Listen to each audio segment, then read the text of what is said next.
Welcome to Backstage. I'm Elliott King here with RadioNow 100.9, joined with a very special guest, Chris, the executive director of Indy Pride. Yeah, that's me. Welcome. Thanks for having me. It's nice to be here. Thanks for stopping by. So Indy Pride Fest is coming up June 8th. A crazy day of events. It goes from 11 to 11. Right. What are you doing in that whole time? How can you have so much going on? Oh, my goodness. Well, we have at least 3 stages and kind of a half stage going on. Yeah. So we've got the family zone for families, kids. We'll have face painting. We'll have a stage with Drag Queen Story Hour, different youth dance groups.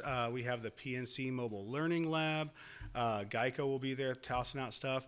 Then we also have our Indie Mojo DJ stage, where we have throughout the day, I think, 10 different DJs that will just be there and, you know, doing DJ things. Yeah, you just know, like a dance party going music, on. yeah. Okay. And then the main stage, we have a huge variety of entertainment, everything from our headliner Lizzo, which has been fantastic, to Big Dipper. We have some RuPaul queens coming in. Monet Exchange is the current reigning all-star, and so she'll be performing.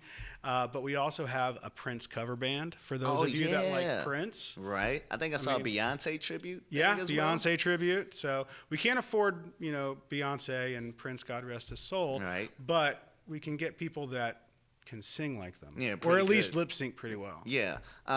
So that's a lot of stuff going on. What would you give, like strategic advice to like somebody who's coming to the Pride Fest for the first time? How to if they want to do all these multiple things? Navigate? How do you plan all this out? Well, I think first you go to the parade. The parade starts at 10 a.m. on Mass Ave. All right. And then when you're done with the parade, you can take a shuttle over to the festival. Now, parking is always a huge issue, right? No one knows where to park.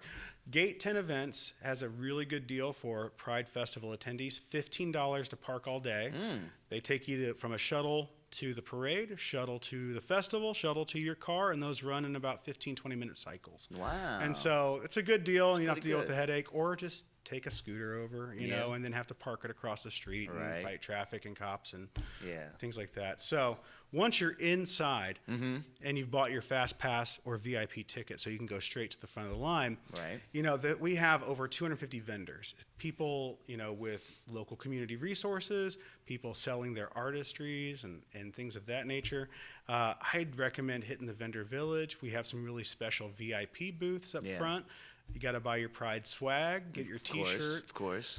We have a lot of food vendors. We got a lot of drinks. So get some drinks, get some food, and then just make a big circle around and talk to people, you know, because at the end of the day, Pride is not about the music. It's not about the vendors. It's not about anything else but the community. Right. And so really engaging with people that you may not engage with otherwise, saying hi to your friends, making new friends, maybe falling in love a couple times during the day. It's a real friendly, love-filled environment. Absolutely.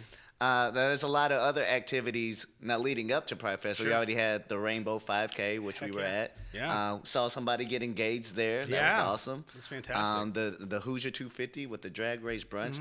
There's other events coming up as well. We got like Pet Pride, Baton Rouge. So picnic. this Saturday we have Pet Pride at noon at Riverside Park. Bring your pets, dress them in your favorite rainbow gear. Super fun. We've got some animal specific vendors, a DJ, our drag queens will be there.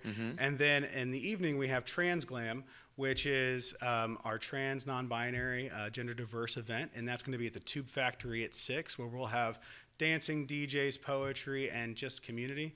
And then Sunday is probably my favorite event. It's the community picnic in Baton Rouge.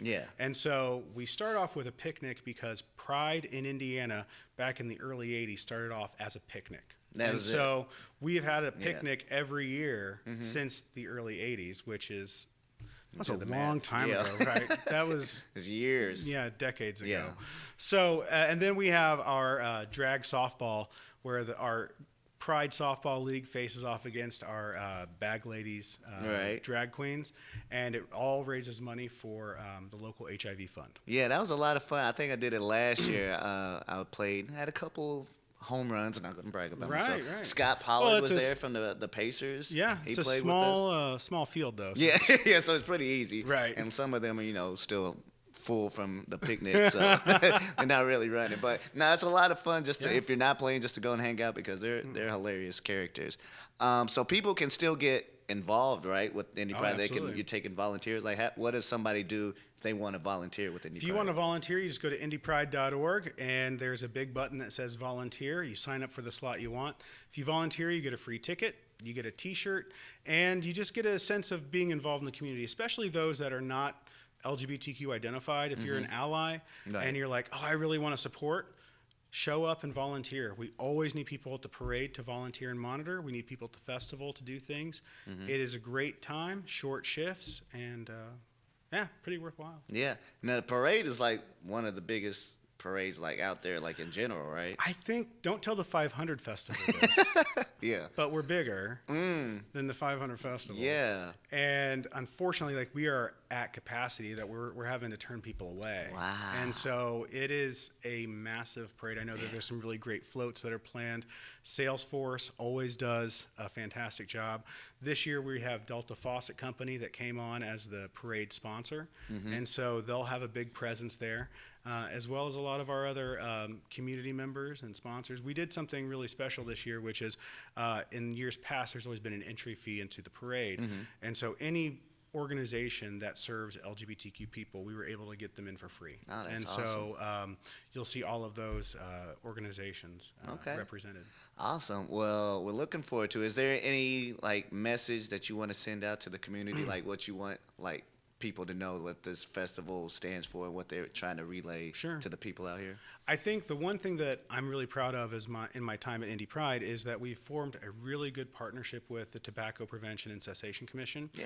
And we are the third Pride festival in the country to choose to go tobacco free. Wow. And that's not because we don't like people who use tobacco and smoke. We absolutely love them and they're part of our community, but we also want to promote this healthy lifestyle and to really educate people on the ways that our community has been targeted by those tobacco companies. Yeah. And so we'll be there with information about how to quit and how to not start. Our main stage is presented by the Tobacco Prevention Quit Line, which is 1-800-QUIT now, and you can get all of that information there. So I'm really proud of that. Yeah, that's awesome.